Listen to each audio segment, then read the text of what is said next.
नमः भोगं योगं च देहि। ಇನ್ನು ಮೈಸೂರಿಂದ KSRTC 2 ಬಸ್ ಇವಾಗ ಟೈಮಿಂಗ್ಸ್ ನೋಡೋದು 1 ನಿಮಿಷಕ್ಕೆ ಹೊರಟು. ಇನ್ನು ಸೆಕೆಂಡ್ ಬಸ್ ಮೈಸೂರಿಂದ KSRTC ಬಸ್ ಹೊರಟು ಮಂಡ್ಯ ಮದ್ದೂರು 87 ರೂಪಾಯಿ ಇರುತ್ತೆ. ಮಂತ್ರಾಲಯ ರೀಚ್ ಆದಮೇಲೆ ಕಡಿಮೆ ಬಜೆಟ್ನ ಡಾರ್ಮೆಟ್ರಿ ರೂಮ್ಗಳು AC ರೂಮ್ಗಳಿಂದ ಸಾಕಷ್ಟು ಸಿಗುತ್ತೆ, ಕೇವಲ 200 ರೂಪಾಯಿಗೆ. ಸ್ನೇಹಿತರೆ, ಇವತ್ತಿನ ಈ ವಿಡಿಯೋದಲ್ಲಿ ನಾವು ಕರ್ನಾಟಕದ ಸಾಂಸ್ಕೃತಿಕ ನಗರಿ ಮೈಸೂರಿನಿಂದ ಭಕ್ತರ ಆರಾಧ್ಯ ದೈವವಾದ ಮಂತ್ರಾಲಯಕ್ಕೆ KSRTC ಬಸ್ಗಳ ಮೂಲಕ ಹೇಗೆ ಹೋಗುವುದು ಅನ್ನೋದನ್ನು ಸಂಪೂರ್ಣವಾಗಿ ನೋಡೋಣ ಬನ್ನಿ. ಸೊ ಈ ವಿಡಿಯೋದಲ್ಲಿ ನಿಮಗೆ ಸಿಗೋ ಇನ್ಫಾರ್ಮೇಷನ್ ಏನಪ್ಪ ಅಂತಂದರೆ, ಮೈಸೂರಿಂದ ಮಂತ್ರಾಲಯಕ್ಕೆ KSRTC ಬಸ್ಗಳ ಮೂಲಕ ಯಾವ ಥರ ಹೋಗಬೇಕು, ಎಷ್ಟು ಟೈಮಿಂಗ್ಸ್ ಏನಿದೆ, ಟಿಕೆಟ್ ದರ ಎಷ್ಟು, ಯಾವ ಬಸ್ ಇದೆ, ರೂಟ್ ಮ್ಯಾಪ್ ಏನು, ರಾಘವೇಂದ್ರ ಸ್ವಾಮಿ ದರ್ಶನ ಹೇಗೆ ಮಾಡುವುದು, ಅಲ್ಲಿ ಉಳಿಯಲು ಕಡಿಮೆ ಖರ್ಚಿನ ರೂಮ್ ಎಲ್ಲಿ ಸಿಗುತ್ತೆ, ಮತ್ತು ಊಟದ ವ್ಯವಸ್ಥೆ ಹೇಗಿರುತ್ತೆ, ಹತ್ತಿರದ ಯಾವ ಪ್ಲೇಸ್ಗಳನ್ನು ನಾವು ಕವರ್ ಮಾಡ್ಬೋದು ಅನ್ನೋ ಸಂಪೂರ್ಣ ಇನ್ಫಾರ್ಮೇಷನು ಈ ವಿಡಿಯೋದಲ್ಲಿ ನಿಮಗೆ ಸಿಗುತ್ತೆ. ಸೊ ವಿಡಿಯೋನ ಪೂರ್ತಿಯಾಗಿ ಕೊನೆವರೆಗೂ ನೋಡಿ, ತುಂಬ ಇಂಟ್ರೆಸ್ಟಿಂಗ್ ಆಗಿರುತ್ತೆ. ಸೊ ಯಾರೆಲ್ಲ ಫಸ್ಟ್ ಟೈಮ್ ನನ್ನ ಚಾನಲ್ ನೋಡ್ತಾ ಇದ್ದೀರಾ, ಪ್ಲೀಸ್ ಸಬ್ಸ್ಕ್ರೈಬ್ ಮಾಡ್ಕೊಳ್ಳಿ ಮತ್ತು ಈ ವಿಡಿಯೋನ ಶೇರ್ ಮಾಡಿ. ಇನ್ನು ಮೈಸೂರಿಂದ KSRTC 2 ಬಸ್ಸುಗಳು ಆಪರೇಟ್ ಆಗುತ್ತೆ. ಒಂದು ಐರಾವತ ಕ್ಲಬ್ ಕ್ಲಾಸ್, ಇನ್ನೊಂದು ಪಲ್ಲಕ್ಕಿ ನಾನ್ AC ಸ್ಲೀಪರ್. ಇವಾಗ ಟೈಮಿಂಗ್ಸ್ ನೋಡೋದಾದರೆ, ಐರಾವತ ಬಸ್ ಬಂದುಬಿಟ್ಟು ರಾತ್ರಿ 8 ಗಂಟೆ 1 ನಿಮಿಷಕ್ಕೆ ಹೊರಟು ಮರುದಿನ ಬೆಳಗ್ಗೆ 6:54ಕ್ಕೆ ಮಂತ್ರಾಲಯ ತಲುಪುತ್ತದೆ. ಇನ್ನು ಸೆಕೆಂಡ್ ಬಸ್ ಬಂದುಬಿಟ್ಟು ಪಲ್ಲಕ್ಕಿ ನಾನ್ AC ಸ್ಲೀಪರ್ ಬಸ್ ಸಂಜೆ 7:15ಕ್ಕೆ ಮೈಸೂರಿಂದ ಹೊರಟು ನೆಕ್ಸ್ಟ್ ಡೇ ಬೆಳಗ್ಗೆ 6:15ಕ್ಕೆ ಮಂತ್ರಾಲಯ ತಲುಪುತ್ತದೆ.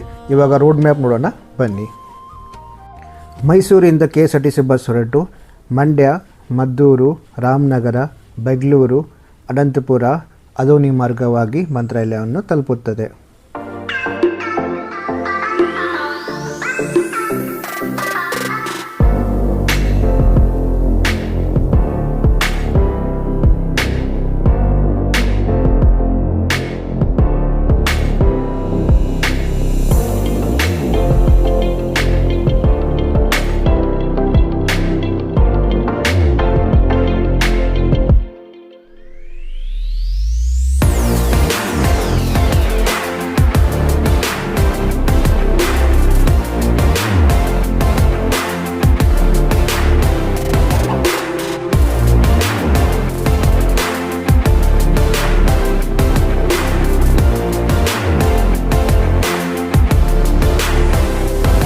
ಇನ್ನು ಟಿಕೆಟ್ ಫೇರ್ ನೋಡೋದಾದರೆ, ಐರಾವತ ಬಸ್ಸಿಗೆ 1487 ರೂಪಾಯಿ ಇರುತ್ತೆ. ಪಲ್ಲಕ್ಕಿ ನಾನ್ AC ಸ್ಲೀಪರ್ ಬಸ್ಸಿಗೆ 1285 ರೂಪಾಯಿ ಇರುತ್ತೆ. ಮಂತ್ರಾಲಯ ರೀಚ್ ಆದಮೇಲೆ ಕಡಿಮೆ ಬಜೆಟ್ನ ಡಾರ್ಮೆಟ್ರಿ ರೂಮ್ಗಳು AC ರೂಮ್ಗಳಿಂದ ಸಾಕಷ್ಟು ಸಿಗುತ್ತೆ, ಕೇವಲ 200 ರೂಪಾಯಿಗೆ ಡಾರ್ಮೆಟ್ರಿ ಫೆಸಿಲಿಟಿ ಕೂಡ ಇದೆ.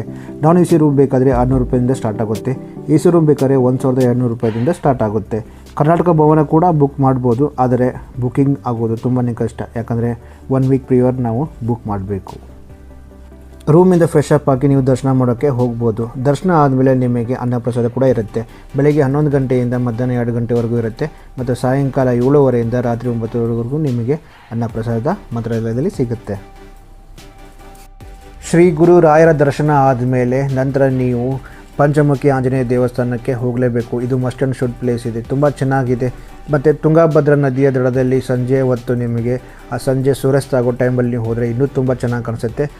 ನಿಮ್ಮ ಫ್ಯಾಮಿಲಿ ಜೊತೆಗೆ ಟೈಮ್ ಕೂಡ ಸ್ಪೆಂಡ್ ಮಾಡ್ಬೋದು. ಸೊ ಅಲ್ಲಿಂದ ದರ್ಶನ ಆದಮೇಲೆ ನಿಮ್ಗೆ ವಾಪಸ್ ಮೈಸೂರು ಬರಬೇಕಂದ್ರೆ ರಾತ್ರಿ 9:00ವರೆಗೆ ಮಂತ್ರಾಲಯ ಬಸ್ ಸ್ಟ್ಯಾಂಡಿಂದ ಮೈಸೂರಿಗೆ ಬಸ್ ಇದೆ, ನೀವು ವಾಪಸ್ ಮೈಸೂರಿಗೆ ಬರ್ಬೋದು. ಸೊ ಇದಾಗಿತ್ತು ಮೈಸೂರಿಂದ ಮಂತ್ರಾಲಯಕ್ಕೆ KSRTC ಬಸ್ಗಳ ಮುಖಾಂತರ ನಾವು ಯಾವ ರೀತಿ ಪ್ರಯಾಣ ಮಾಡ್ಬೋದು, ಅಲ್ಲಿ ಎಲ್ಲಿ ಸ್ಟೇ ಮಾಡಬೇಕು, ಆಮೇಲೆ ಸ್ಟೇ ಮಾಡಬೇಕಾದ್ರೆ ಖರ್ಚು ಎಷ್ಟಾಗುತ್ತೆ, ಆಮೇಲೆ ನಮಗೆ ಊಟದ ವ್ಯವಸ್ಥೆ ಹೇಗಿರುತ್ತೆ, ಮತ್ತು ಯಾವೆಲ್ಲ ಪ್ಲೇಸಸ್ ನಾವು ಕವರ್ ಮಾಡ್ಕೋಬೋದು, ವಾಪಸ್ ಬರೋಕ್ಕೆ ಟೈಮಿಂಗ್ಸ್ಗೆ ಯಾವ ಟೈಮಿಂಗ್ಗೆ ನಮ್ಗೆ ಬಸ್ ಇದೆ, ಎಲ್ಲ ರೀತಿ ಇನ್ಫಾರ್ಮೇಷನ್ ನಿಮಗೆ ಕೊಟ್ಟಿದ್ದೀನಿ. ಈ ವಿಡಿಯೋ ನಿಮಗೆ ಇಷ್ಟ ಆಗಿದೆ ಅಂತ ಭಾವಿಸ್ತೀನಿ. ಮುಂದಿನ ವಿಡಿಯೋದೊಂದಿಗೆ ಮತ್ತೆ ಸಿಗ್ತೀನಿ, ಅಲ್ಲಿವರೆಗೂ ನಮಸ್ಕಾರ. यक्षेश्वराय नमः भोगं योगं च देहि।